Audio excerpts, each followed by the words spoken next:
The Key to Theosophy by Helena Blavatsky. Chapter 1. Divine Wisdom and the Ancient Origins of the Universal Brotherhood. The Meaning of the Name. Inquirer. Theosophy and its doctrines are frequently designated as a novel religion. Does it constitute a religion? Theosophist. It does not. Theosophy represents divine knowledge or science. Inquirer. What is the true signification of the term? Theosophist. Divine wisdom or the wisdom of the gods, similar to the genealogy of the gods. The word theos denotes a god in Greek, one of the divine beings, and assuredly not God in the specific sense attached to the appellation in our present day. Therefore, it is not the wisdom of God, as translated by some, but rather divine wisdom such as that possessed by the gods. The terminology is many millennia old. Inquirer. What is the etymological origin of the name? Theosophist. It descends to us from the Alexandrian philosophers, designated as lovers of truth, Philaletheans, derived from loving and truth. The nomenclature Theosophy originates in the 3rd century of our era, commencing with Ammonius Saccas and his disciples, who inaugurated the eclectic theosophical system. Inquirer. What was the objective of this system? Theosophist. Primarily, to inculcate certain profound moral verities upon its disciples and all those who were lovers of the truth. Hence, the motto adopted by the Theosophical Society. There is no religion higher than truth. The principal aim of the founders of the eclectic Theosophical school was identical to one of the 3 objects of its modern successor, the Theosophical Society, namely to reconcile all religions, sects, and nations under a common ethical system based upon eternal verities. Inquirer. What evidence do you possess to demonstrate that this is not an impossible chimera, and that all the world's religions are founded upon one and the same truth? Theosophist. Their comparative study and analysis provide the proof. The wisdom religion was unified in antiquity, and the homogeneity of primitive religious philosophy is demonstrated to us by the identical doctrines imparted to the initiates during the mysteries, an institution once universally diffused. All ancient forms of worship indicate the existence of a single theosophy anterior to them. The key capable of opening one must open all. Otherwise, it cannot be the correct key. The policy of the Theosophical Society. Inquirer. In the era of Ammonius, there existed several ancient and significant religions, and the sects in Egypt and Palestine alone were numerous. How could he reconcile them? Theosophist. By accomplishing that which we currently endeavor to achieve. The Neoplatonists were a substantial body belonging to various religious philosophies. Our Theosophists are similarly situated. In those days, the Jew Aristobulus affirmed that the ethics of Aristotle represented the esoteric teachings of the law of Moses. Philo Judaeus endeavored to reconcile the Pentateuch with Pythagorean and Platonic philosophy, and Josephus demonstrated that the Essenes of Carmel were merely copyists and followers of the Egyptian Therapeutae. So it is in our present day. We can delineate the lineage of every Christian religion, as well as every sect, however diminutive. The latter are the minor twigs or shoots cultivated on the larger branches, but shoots and branches alike spring from the same trunk, the wisdom religion. To demonstrate this was the aim of Ammonius, who endeavored to induce Gentiles and Christians, Jews and idolaters, to set aside their contentions and strifes, remembering only that they were all in possession of the same truth under various vestments, and were all the progeny of a common mother. This is likewise the aim of Theosophy. Inquirer. What are your authorities for asserting this regarding the ancient Theosophists of Alexandria? Theosophist, an almost innumerable quantity of renowned writers. Mosheim, one among them, states that Ammonius taught that the religion of the multitude proceeded hand in hand with philosophy, and with her had shared the fate of being gradually corrupted and obscured by mere human conceits, superstitions, and falsehoods, that it ought, therefore, to be restored to its original purity by purging it of this dross and expounding it upon philosophical principles, and that the entirety of Christ's objective was to reinstate and restore the wisdom of the ancients to its primitive integrity, to reduce within bounds the universally prevailing dominion of superstition, and to correct in part, and in part exterminate, the various errors that had found their way into the different popular religions. This, again, is precisely what modern theosophists assert.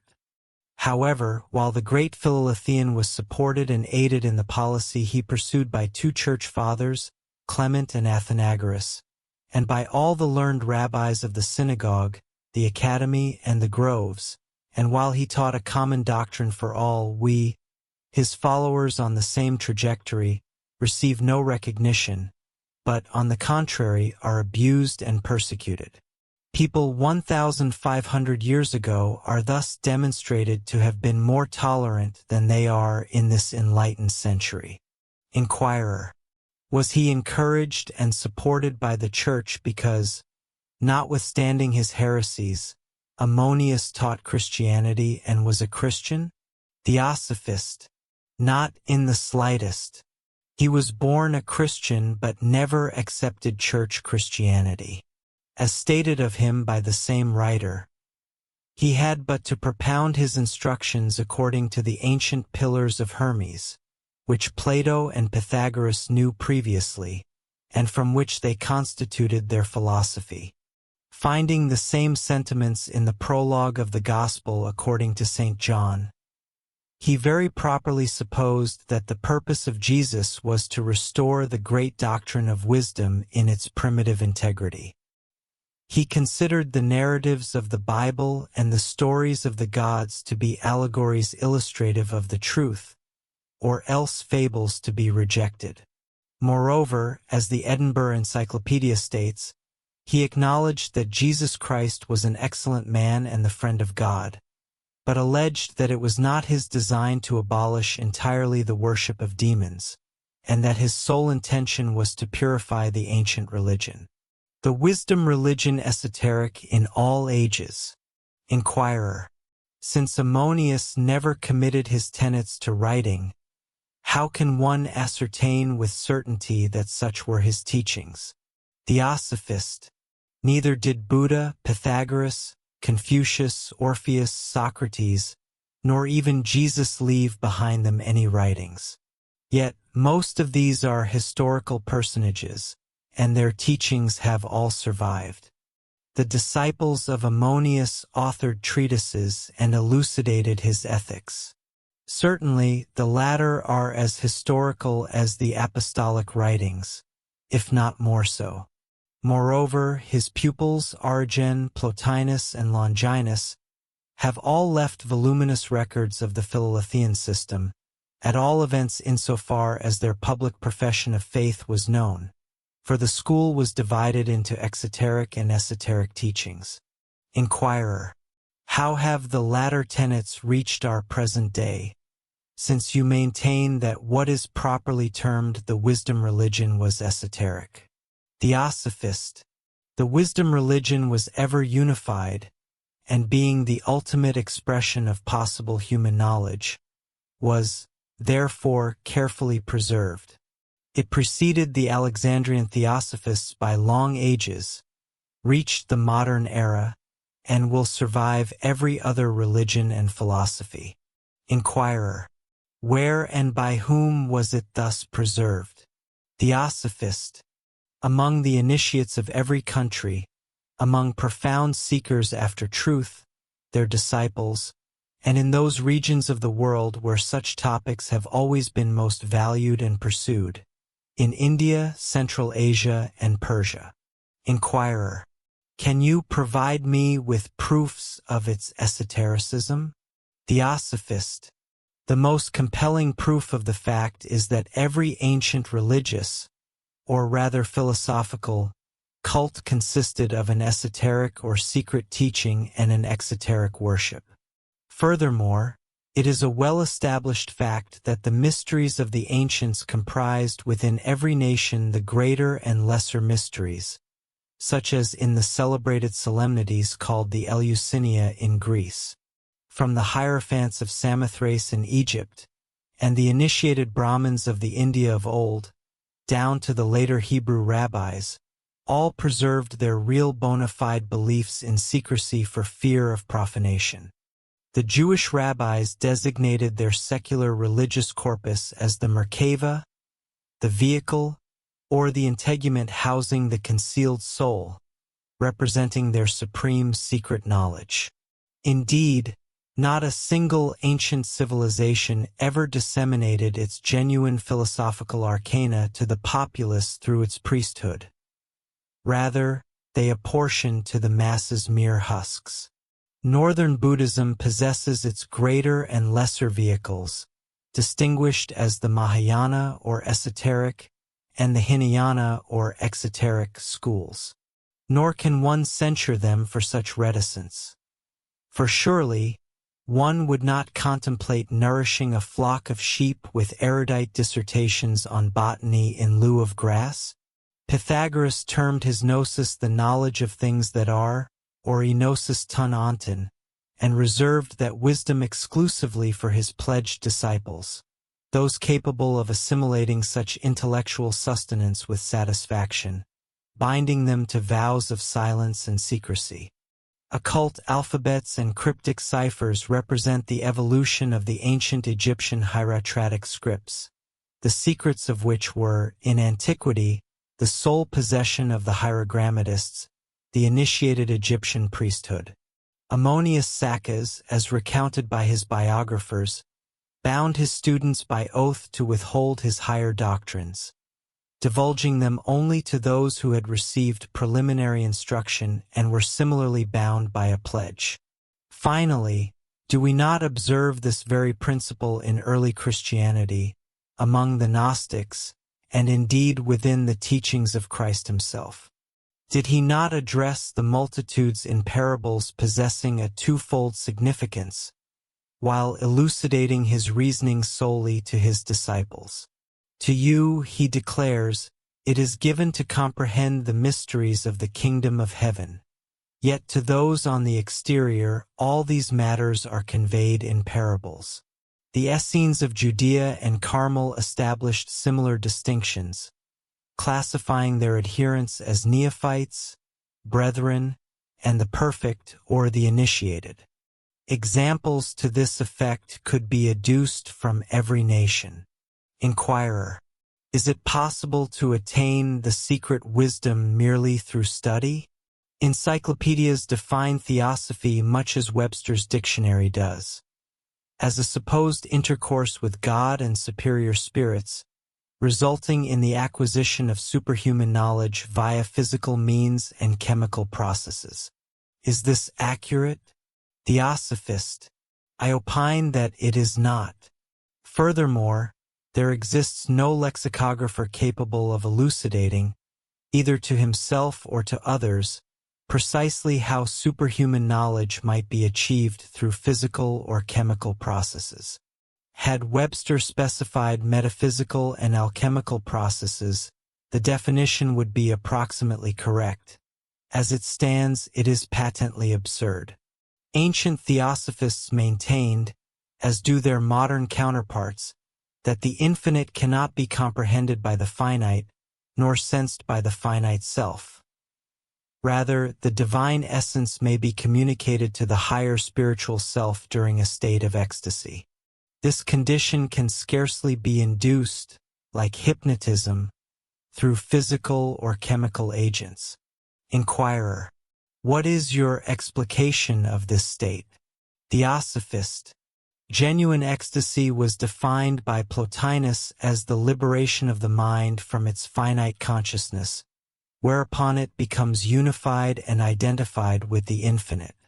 This represents the supreme condition, observes Professor Wilder, though not one of permanent duration, and it is attained only by the exceedingly few. It is, indeed, identical to that state known in India as samadhi. This latter practice is exercised by the yogis, who facilitate it physically through rigorous abstinence in sustenance, and mentally through an incessant endeavor to purify and elevate the intellect. Meditation is silent, unuttered prayer, or, as Plato articulated, the ardent orientation of the soul toward the divine. Not to request any specific benefit, but for good itself, for the universal supreme good of which we are a constituent on earth, and from the essence of which we have all emerged. Therefore, Plato adds, remain silent in the presence of the divine ones until they dispel the clouds from your eyes, enabling you to perceive by the light issuing from them, not that which appears beneficial to you, but that which is intrinsically good. Inquirer.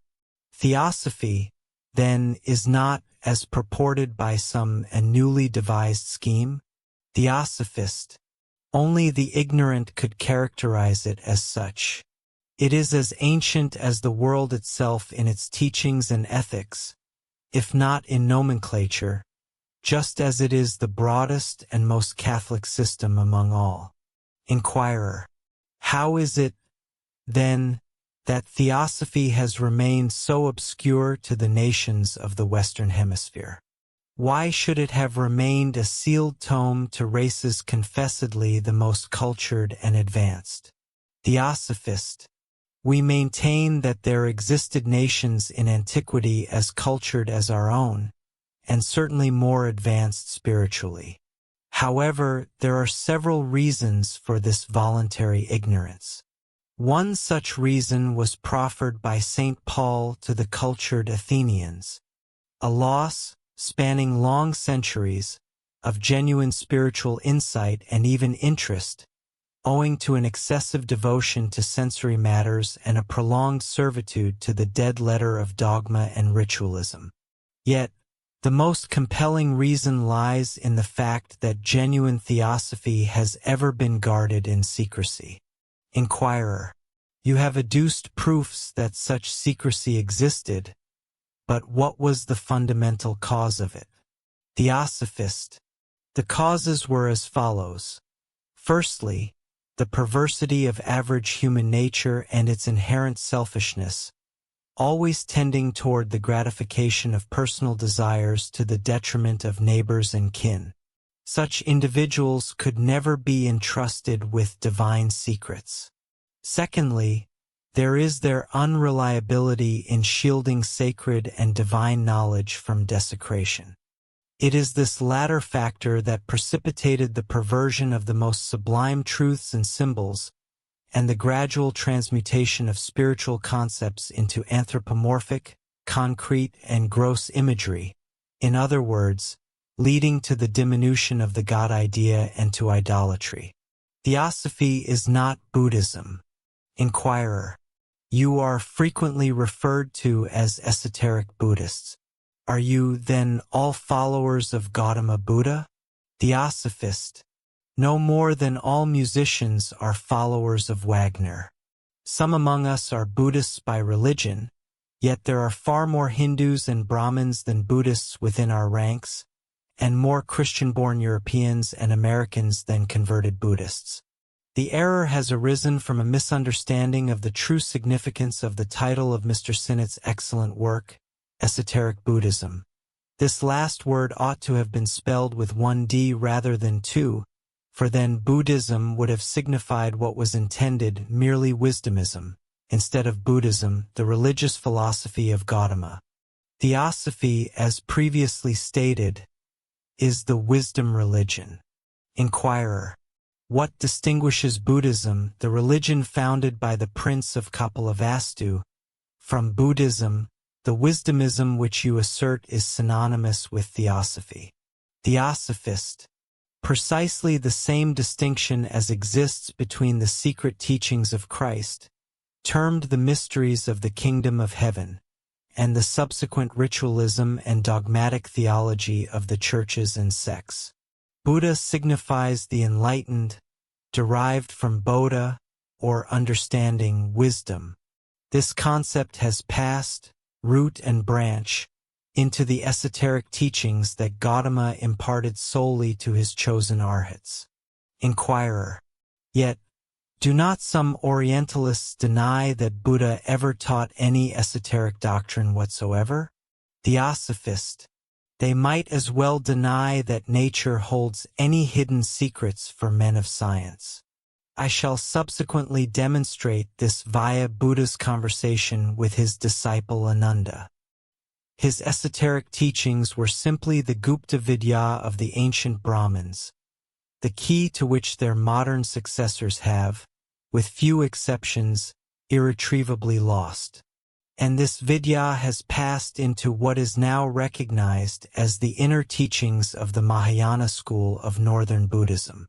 Those who dispute this are merely ignorant pretenders to Orientalism.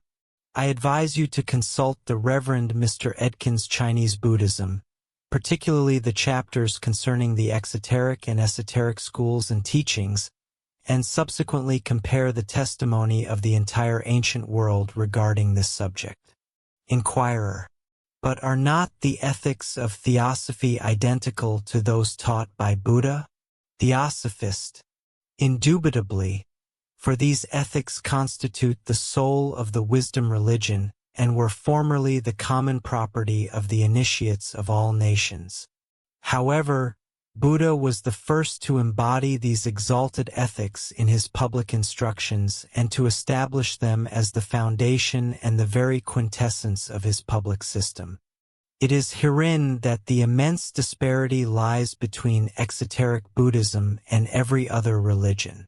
For while in other faiths ritualism and dogma occupy the primary and most significant position, in Buddhism it is the ethical framework that has invariably been the most insisted upon. This elucidates the resemblance, bordering upon identity, between the ethics of Theosophy and those of the religion of Buddha. Inquirer. Do any significant points of divergence exist? Theosophist. One paramount distinction between Theosophy and exoteric Buddhism is that the latter, as represented by the Southern Church, entirely repudiates the existence of any deity, any conscious post-mortem life, or even any self-conscious surviving individuality within man. Such, at least, is the tenet of the Siamese sect, presently regarded as the purest form of exoteric Buddhism. And this is accurate, provided we refer solely to Buddha's public teachings. The rationale for such reticence on his part one shall proffer subsequently. Conversely, the schools of the Northern Buddhist Church, established in those territories to which his initiated arhats withdrew following the master's demise, disseminate all that is currently termed theosophical doctrine, inasmuch as these tenets form part of the knowledge of the initiates, thus demonstrating how the truth has been sacrificed to the dead letter by the overzealous orthodoxy of Southern Buddhism. Nevertheless, how much grander and more noble, how much more philosophical and scientific, even in its dead letter, is this teaching than that of any other church or religion. Yet Theosophy is not Buddhism. Chapter 2. The distinction between the outer society and the inner path of occultism. What the modern theosophical society is not. Inquirer. Your tenets, then, are not a mere resurgence of Buddhism, nor are they wholly derived from Neoplatonic Theosophy. Theosophist. They are not. However, in response to these inquiries, I can offer no superior elucidation than by citing a dissertation upon Theosophy presented by Dr. Jaira Dewey Buck, a Fellow of the Theosophical Society, before the recent Theosophical Convention held in Chicago, America. No living theosophist has more eloquently articulated or profoundly comprehended the true quintessence of theosophy than our honored friend, Dr. Buck. The Theosophical Society was established for the purpose of disseminating theosophical doctrines and for the advancement of the theosophic life. The current Theosophical Society is not the primordial entity of its classification. I possess a volume bearing the title Theosophical Transactions of the Philadelphian Society, published in London in 1697, and another bearing the following designation: Introduction to Theosophy, or the Science of the Mystery of Christ, that is, of deity, nature, and creature, embracing the philosophy of all the working powers of life, magical and spiritual, and forming a practical guide to the sublimest purity, sanctity, and evangelical perfection, also to the attainment of divine vision, and the holy angelic arts, potencies, and other prerogatives of the regeneration, published in London in 1855. The ensuing text constitutes the dedication of this volume to the students of universities, colleges, and schools of Christendom, to professors of metaphysical, mechanical, and natural science in all its forms, to men and women of education generally of fundamental Orthodox faith, to deists, Arians, Unitarians, Swedenborgians, and other defective and ungrounded creeds, rationalists, and skeptics of every description, to just-minded and enlightened Mohammedans, Jews, and Oriental Patriarch religionists, but especially to the gospel minister and missionary, whether among the barbaric or intellectual peoples. This introduction to Theosophy, or the science of the ground and mystery of all things, is most humbly and affectionately dedicated. In the subsequent year, another volume was issued, a royal octavo of 600 pages in diamond type, entitled Theosophical Miscellanies. Of this latter work, merely 500 copies were produced for gratuitous distribution to libraries and universities. These antecedent movements, of which there were a multitude, emanated from within the Church, initiated by persons of profound piety, earnestness, and impeccable character. Moreover, all such writings appeared in orthodox form, employing Christian terminology, and, akin to the works of the eminent churchman William Law, would be distinguished by the common reader solely by their intense earnestness and piety. These were, without exception, merely endeavors to deduce and elucidate the profounder significances and original import of the Christian Scriptures, and to illustrate and unfold the theosophic existence. These works were rapidly forgotten and are now generally consigned to oblivion. They sought to reform the clergy and resuscitate genuine piety, yet they were never accorded a hospitable reception. That single appellation, heresy, sufficed to inter them in the limbo of all such utopias. At the epoch of the Reformation, John Reuchlin undertook a similar endeavor with an identical outcome, notwithstanding that he was the intimate and trusted confidant of Luther. Orthodoxy never desired to be instructed or enlightened. These reformers were admonished, much as Paul was by Festus, that excessive erudition had rendered them insane, and that it would be perilous to proceed further.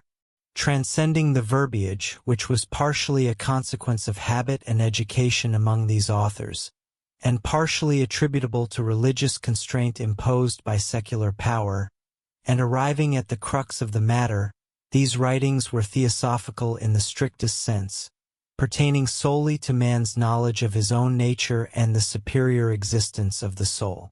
The contemporary theosophical movement has occasionally been alleged to be an attempt to convert Christendom to Buddhism, which implies simply that the word heresy has lost its capacity to inspire dread and has relinquished its authority. Individuals in every epoch have, with varying degrees of clarity, apprehended the theosophical doctrines and woven them into the fabric of their lives. These doctrines appertain exclusively to no single religion and are restricted to no specific society or era. They constitute the birthright of every. Do you want access to this and all the complete audiobooks on the channel, plus the ebook version? Click the link in the description or scan the QR code in the left corner of the screen to access our library, where you can listen to your favorite esoteric books without ad interruptions, lock your screen, or use other apps while the narration plays, and even download the ebook version to follow along as you listen. Listen on your computer via web browser, or download the app from the Play Store. After subscribing, you will receive an email with your login details, password, and step-by-step instructions on how to access the books through the Hotmart app.